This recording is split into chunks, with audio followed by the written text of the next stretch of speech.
नमस्कार। आज बात पफी फेस की।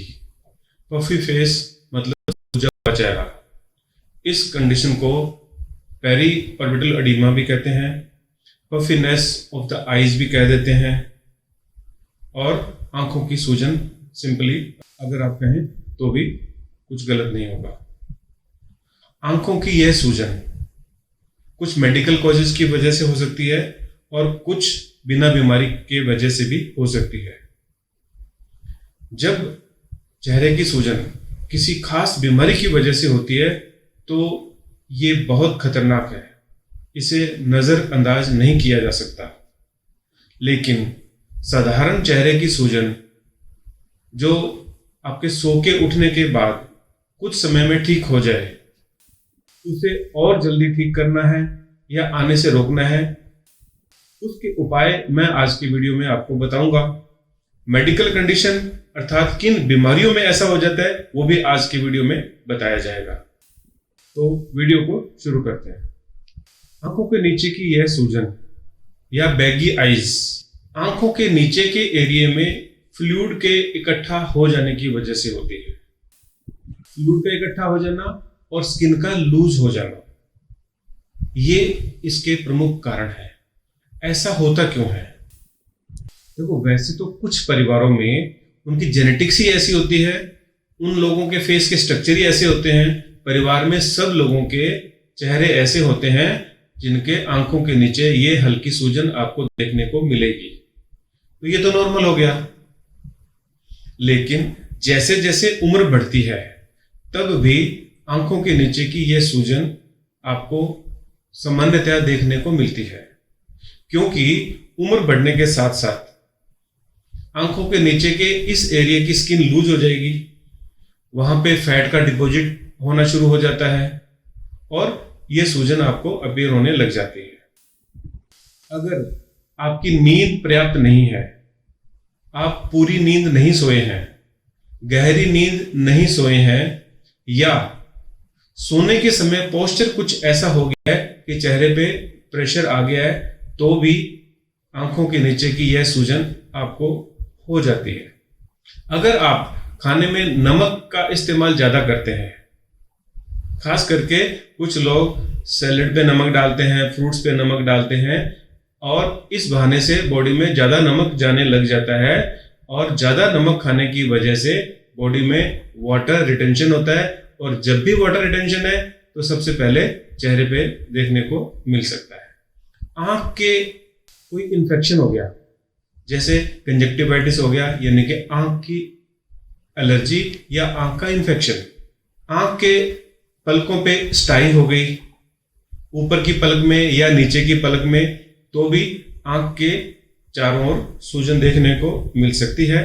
मोस्टली स्टाई होने पर एक तरफ होती है तो सूजन एक तरफ होती है, और पेन साथ में होता है, तो आप आसानी से पता कर लेंगे कि यस, ये सूजन इस इन्फेक्शन के कारण है। एलर्जी एक बहुत बड़ा कारण है। एलर्जी सबसे बड़ा तो क्या, एलर्जी की कंजक्टिवाइटिस, जिसे स्प्रिंग कटार कह देते हैं, वो जब है तो चेहरे पे सूजन, आंखों में सूजन आ जाती है, आंखों के पलकों के नीचे भी सूजन आ जाती है। एलर्जी, अगर आपको पोलन से एलर्जी है, जुकाम रहता है, तब भी आपको ये सूजन देखने को मिलेगी। एलर्जी अगर अर्टिकेरिया है तब भी ऐसा संभव है। एक खास एलर्जी होती है जिसे एंजियोन्यूरोटिक एडिमा कहते हैं, उसमें यदा कदा कोई एक सिंगल पार्ट पे सूजन होती है, और वो सूजन आंख की पलकों पे, नीचे की पलक या ऊपर की पलक पे या चेहरे पे कहीं भी होना संभव है। क्रोनिक साइनसाइटिस भी आंखों के नीचे की यह सूजन प्रोड्यूस कर सकता है। चेहरे पे कहीं भी चोट लग जाए, आंख के आसपास हो या दूर हो, सिर में चोट हो, नाक पे चोट हो, तब भी चेहरे पे सूजन या आंखों के नीचे यह सूजन अपीयर होती है। जिन लोगों का वेट ज्यादा है, उनको पूरी बॉडी पे सूजन है, तो चेहरे पे क्यों नहीं होगी, आंखों के नीचे और ज्यादा फील होती है। जो लोग स्मोक करते हैं, और उससे भी ज्यादा जो लोग अल्कोहल लेते हैं, जिस दिन लिया उस दिन भी आपके चेहरे की ये सूजन आपको सो के उठने पर सुबह मिलती है। तो स्मोकिंग एंड अल्कोहल बहुत महत्वपूर्ण कारण हो गया चेहरे की इस सूजन का। अगर आप दुखी हुए हैं, खास करके अगर आप रो लिए हैं, तो भी आंखों के नीचे की यह सूजन देखने को मिलती है। सामान्यतया सब लोग पहचान लेते हैं सूजी हुई आंखें और सूजा हुआ चेहरा। कहीं रो के आए हो क्या? कोई दुख हो गया क्या आपको? तो चेहरे की यह सूजन रोने से भी होती है। दवाइयों की अगर कोई एलर्जी हो गई है, ड्रग रिएक्शन हो गया है, दवाइयों का साइड इफेक्ट हो गया है, चाहे आंख में डालने की दवाई हो या खाने की दवाई हो, तब भी कभी कभी अर्टिकेरिया या केवल चेहरे की सूजन ऐसा देखने को मिलता है। और अब सबसे महत्वपूर्ण कारण वो है किडनी का रोग। किडनी डिजीज होने पर सूजन शुरू होती है शरीर में, क्योंकि किडनी वाटर को पूरा बॉडी से इवैक्यूएट नहीं कर पाती है, पेशाब नहीं बन पाता है, तो बॉडी में वाटर रिटेंशन होना शुरू होता है। और जब किडनी के डिजीज की वजह से होगा तो इसकी शुरुआत आंखों के नीचे और चेहरे से होती है। तो जब भी आंखों के नीचे जब सूजन होती है या चेहरे पे सूजन होती है, तो सबसे पहले किडनी के ऊपर हमारा ध्यान जाता है कि कहीं किडनी का कोई इन्फेक्शन तो नहीं है। बच्चों में तो नेफ्रोटिक सिंड्रोम होता है, जो बहुत ही बुरी बीमारी है। चेहरे पे सूजन होने का कारण बड़ा सीरियस होता है। ये कुछ और बीमारियां भी है जिनके कारण चेहरे पे सूजन आ सकती है। वो है हाइपोथायराइडिज्म यानी कि थायराइड रोग, कशिंग सिंड्रोम, एड्रिनल ग्लैंड का रोग होता है, प्री एक्लेम्पसिया प्रेगनेंसी के दौरान भी चेहरे पे सूजन आती है। इसके साथ और बहुत कुछ होता है, डिटेल में जाएंगे तो वीडियो लंबा हो जाएगा। इवन पीरियड से पहले भी हल्का सा चेहरे पे सूजन देखने को मिलती है किसी किसी के। चेहरे की यह सूजन पूरी बॉडी पे अगर सूजन है उसका हिस्सा हो सकती है, जिसे हम एनएसआरका कहते हैं। पेट में अगर कोई रोग ऐसा हो गया है जिसमें फ्लूइड भर गया है, जिसे हम ड्रॉपसी कहते हैं। प्लूरसी, लंग्स में अगर पानी भरा है तब भी चेहरे पे सूजन आना शुरू हो जाती है। तो होल बॉडी में जब एडिमा है, जब सूजन है, तो चेहरे पे भी हो सकती है। हार्ट की पुरानी बीमारी जिसे कंजस्टिव कार्डियक फेल्योर कहते हैं, धीरे धीरे हार्ट वीक होने लगता है, उस कंडीशन में भी बॉडी में सूजन आती है। ये सूजन मोस्ट ऑफ द टाइम्स या मोस्टली लेग से शुरू होती है, एंकल से शुरू होती है। पैरों में सूजन जब आना शुरू हो जाए, पहले तो हार्ट डिजीज होने की पूरी संभावना है। और यह सूजन ग्रेजुअली आपके चेहरे पे भी देखने को मिले। तो आपने देखा कि किस तरह से चेहरे की यह सूजन, एडिमा ऑफ द फेस या puffiness of the eyes, general causes की वजह से भी है और बहुत सीरियस कारण भी है इसके। जब कारण साधारण होगा, आपके सो के उठने के बाद कुछ देर में कम होना शुरू हो जाएगी और कुछ घंटे के अंदर खत्म हो जाएगी। और अगर ये सूजन 10-15 दिन से ज्यादा समय पुरानी है, यानी कि ठीक नहीं हो रही है, लगातार हो ही रही है, या ये सूजन बढ़ रही है, तो एक दिन भी इसे इग्नोर नहीं करना। क्योंकि जो मैंने बीमारियां आपको बताई है जिनकी वजह से ये हो सकता है, वो साधारण चीजें नहीं है। जितना जल्दी इलाज होगा शुरू, उतना ही ज्यादा फायदा होगा। इन्वेस्टिगेशंस आप खुद ना करवाएं, डॉक्टर के पास जाएं और डॉक्टर को तय करने दें कि आपके क्या क्या इन्वेस्टिगेशन होने चाहिए। इन्वेस्टिगेशंस में सबसे पहले सबसे साधारण जांच पेशाब की जांच, यूरिन का रूटीन एग्जामिनेशन किया जाता है जिसमें एल्ब्यूमिन को देखा जाता है। रूटीन एग्जामिनेशन में इन्फेक्शन को भी देखा जाता है।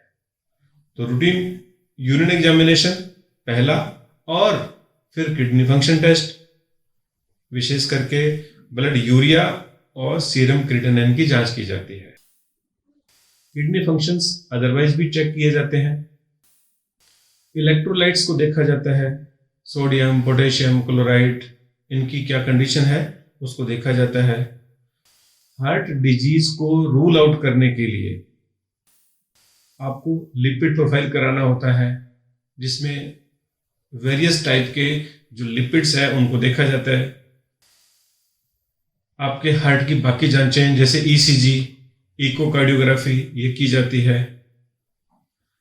थायराइड डिजीज को रूल आउट करने के लिए आपका T3, T4, TSH देखा जाता है। रोमेटिक कंडीशंस को देखने के लिए RA फैक्टर देखा जाता है। एलर्जीज को रूल आउट करने के लिए आपके ईओसिनोफिल की जांच होती है, टोटल ईओसिनोफिल देखे जाते हैं, IgA, IgE, IgG वगैरह देखे जाते हैं। साइनोसाइटिस को देखने के लिए आपके फेस का एक्सरे किया जाता है, CT स्कैन किया जाता है। बहुत सारी इन्वेस्टिगेशन है, क्योंकि बीमारियां जो ये सूजन प्रोड्यूस कर सकती हैं काफ़ी सारी हैं, जिन्हें रूल आउट करने के लिए अकॉर्डिंगली इन्वेस्टिगेशन किए जाते हैं। ये डिपेंड करता है आपकी कंडीशन और आपकी हिस्ट्री पे, डिजीज क्या पैटर्न ले रही है, किस कंडीशन के साथ है, क्या क्या और हो गया है, उस पे ये सब चीज़ें तय होती है। इन्फेक्शन वगैरह या स्किन की जो कंडीशंस है वो तो जस्ट देख लेने से, एग्जामिन कर लेने से डॉक्टर फाइंड आउट कर लेते हैं कि ये इसका कारण है।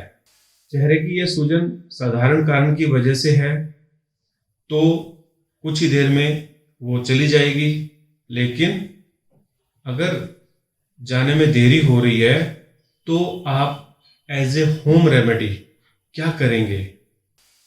आप सबसे साधारण चीज वो है कोल्ड कंप्रेस, यानी कि चेहरे को ठंडी पट्टी करना, आंखों के नीचे ठंडक पहुंचाना। आप किसी भी तरीके से पहुंचा सकते हैं। आप रुमाल को गीला करके निचोड़ के बंद आंखों पे रख सकते हैं। आप आइज के ऊपर खीरा लगा सकते हैं। आप बंद आंखों पे टी बैग्स रख सकते हैं। टी बैग रखना तो बहुत ही इफेक्टिव होता है, क्योंकि ये एंटी इन्फ्लेमेटरी भी है। टी बैग को कैसे रखा जाता है? आप जो टी बैग्स आते हैं ना ग्रीन टी वगैरह के, उन्हें गर्म पानी में डिप करेंगे। 1-2 मिनट डिप करने के बाद में आप उसे फ्रिज में रखेंगे। जब वो ठंडे हो जाएंगे तो आपने बंद आंखों के नीचे रखना है इसे। तो ये कंजेशन को कम करता है, ब्लड सप्लाई को कम करता है और सूजन को इफेक्टिवली रिड्यूस करता है। कोई भी कोल्ड कंप्रेस ब्लड सप्लाई को रेगुलेट करके, कम करके सूजन को कम करने में बहुत ही इफेक्टिव है। चेहरे की मालिश, फेस मसाज एक इफेक्टिव तरीका है सर्कुलेशन को इम्प्रूव करने का, मसल टोन को इम्प्रूव करने का। फेशियल कराते हैं ना, जब मसाज होती है वो बहुत इफेक्टिव है। आप नींद पूरी लें, आपका पोस्चर सही रखें, पिल्लो हल्का सा रेज रहना चाहिए। सोते समय अगर पिल्लो रेज्ड है, उठा हुआ है, तो कंजेशन नहीं होगी, ब्लड फ्लो सही बना रहता है। अल्कोहल और स्मोकिंग से बचें, बिल्कुल नहीं लेना है। अगर आपका वेट ज्यादा है तो अपने वेट पे काम करें। वेट सही होना बहुत ही आवश्यक है, अन्य सब चीजों के लिए भी और आपके चेहरे की इस सूजन के लिए भी, क्योंकि वेट मींस फैट ज्यादा, और फैट अगर अकुमुलेट होती है तो वो चेहरे पे भी होती है, और खास करके अंडर द आइज। नमक का इस्तेमाल कम करना चाहिए, और खास करके नमक, सेंधा नमक यूज करना चाहिए। नमक फ्रूट्स पे, सैलेड पे या ऊपर से नहीं लें, ये बहुत ही इफेक्टिव तरीका है नमक को कम लेने का। अगर ये कंडीशन किसी बीमारी की वजह से है, जिन बीमारियों का हमने जिक्र किया था, अगर ये किडनी डिजीज की वजह से है, नेफ्रोटिक सिंड्रोम की वजह से है, तो आपको उसका इलाज लेना है। हाइपोथायराइडिज्म है तो हाइपोथायराइडिज्म का इलाज लेना है। अगर ये आपका हार्ट डिजीज की वजह से है, तब आपको उसका इलाज लेना है। साइनोसाइटिस का इलाज लेना है, एलर्जी का इलाज लेना है। तो जितनी भी बीमारियां हमने इसमें चर्चा की है, ये सब बीमारियां अगर मौजूद है तो सूजन को ठीक करने के साधारण तरीके जो हमने बात की है वो इफेक्टिव नहीं होंगे। आप अपनी उम्र, बढ़ती हुई उम्र को कैसे रोकें? वो तो बढ़ेगी, लेकिन अगर आप हल्के हल्के से जो टिप्स अपन अभी बात करने वाले हैं वो करेंगे तो वो एंटी एजिंग है। क्या होता है एंटी एजिंग? आप पूरी नींद लें, शारीरिक व्यायाम करें, योगा, मॉर्निंग वॉक, जिम, कुछ तो कुछ फिजिकल एक्टिविटी जरूरी है। एंटी एजिंग होती है ये। आपका खाना अच्छा होना चाहिए। अच्छे से क्या मतलब है कि उसमें फ्रूट्स, सैलेड, वेजिटेबल्स खूब सारी होनी चाहिए। अगर फल सब्जियां आप खाते हैं, बॉडी में एंटीऑक्सीडेंट्स जाते हैं और माइक्रो न्यूट्रिएंट्स बने रहते हैं, ये एंटी एजिंग होता है। बीमारी अगर कोई लग गई है तो उसका इलाज करें, ये भी उम्र को खाने वाली होती है। आप खुश रहें, आप प्रसन्न रहें, पार्क में जाएं, लोगों के साथ हंसें, अपनी हॉबीज को अपने जीवन के साथ बना के रखें। अगर आप खुश रहते हैं, स्ट्रेस फ्री रहते हैं, संतोष मन में रखते हैं, तो ये एंटी एजिंग होता है। क्योंकि बढ़ती उम्र चेहरे की इस सूजन की बहुत बड़ी वजह है ना, इसलिए एंटी एजिंग चीजों पे ध्यान देना बहुत जरूरी है। विटामिन्स, मिनरल्स, इनका भी ध्यान रखें।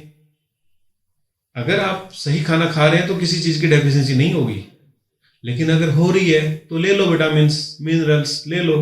जहां तक सवाल है मेडिसिनल ट्रीटमेंट का, विभिन्न उपाय किए जा सकते हैं, लेकिन वो इफेक्टिव नहीं होते हैं। करने को तो लेजर तक करते हैं लोग इसको ठीक करने के लिए। आईलिड लिफ्ट भी कराया जाता है। आईलिड लिफ्ट सर्जरी में वहां के इस टिश्यू को रिमूव करके और आईलिड को लिफ्ट कर देते हैं, लेकिन वो तो फिर से हो जाएगा क्योंकि कारण बना हुआ है। सिंपल डायूरेटिक वगैरह लेकर के अपने मन से ठीक ना करो। पेशाब लगने की दवाई लेंगे, चेहरे की सूजन थोड़ा सा कम हो जाएगी, लेकिन कब तक? आप इग्नोर कर रहे हो, अपनी बीमारी को ठीक नहीं कर रहे हो। इसलिए इस तरह के सिंपल ट्रीटमेंट्स डायूरेटिक टाइप के नहीं लेने हैं, बिना डॉक्टर की राय के तो जरा भी नहीं लेने हैं। कुछ लोग केमिकल पील भी करते हैं, लेकिन मैं समझता हूं वो इफेक्टिव नहीं होगा। कुछ ही दिनों में ये सूजन वापस आ जाएगी। अब सवाल उठता है कि होम्योपैथिक दवाइयां इसको किस तरह से मैनेज करेगी, कैसे आपके ये पफीनेस ऑफ द आईज को ठीक करेगी। देखिए, अगर लाइफस्टाइल डिसऑर्डर है, जैसे अपन ने चर्चा करी है, तो आपको लाइफस्टाइल को सुधारना है। अगर किसी भी डिजीज की वजह से है, चाहे हाइपोथायराइडिज्म है, किडनी डिजीज है, नेफ्रोटिक सिंड्रोम है, एलर्जी है, कुछ भी है, इवन हार्ट डिजीज है, तो भी होम्योपैथिक इलाज आपके इस रोग को ठीक करने में निश्चित ही मदद करेगा। केवल सूजन है, कोई दवाई फिक्स, ये दवाई ले लो सूजन ठीक हो जाएगी, ऐसा तो होम्योपैथी में होता ही नहीं है। पूरी हिस्ट्री को लेकर के, सारी बात को पूछ के, इन्वेस्टिगेशंस को कंसीडर करके, आपकी स्वेलिंग का पैटर्न देख के और बाकी सिम्टम्स भी देख के फिर मेडिसिन का चुनाव होता है। लेकिन जो दवाइयां चुन के आती हैं, उन दवाइयों में प्रमुख दवाइयां हैं apis mel, arnica, apocynum, calcarea carb, kali carb, phosphorus, lachesis, merc sol, lycopodium, arsenic alb, china, opium आदि दवाइयां। मैं फिर से कहना चाहूंगा कि दवाइयां सूजन कम करने की दवाइयां नहीं है, ये आपके रोग को ठीक करने की दवाइयां हैं। ये कॉन्स्टिट्यूशनल मेडिसिन्स हैं, जिन्हें सेल्फ मेडिकेशन करके तो लेना ही नहीं है, डॉक्टर की राय से आप ले सकते हैं और चेहरे की ये सूजन आपकी फिक्स हो जाएगी, यानी कि ठीक हो जाएगी। आप सदा खुश रहें, आप निरोग रहें, आपकी उम्र लंबी हो। मैं डॉक्टर AK लाडूना आपके अच्छे जीवन की कामना करता हूं। नमस्कार।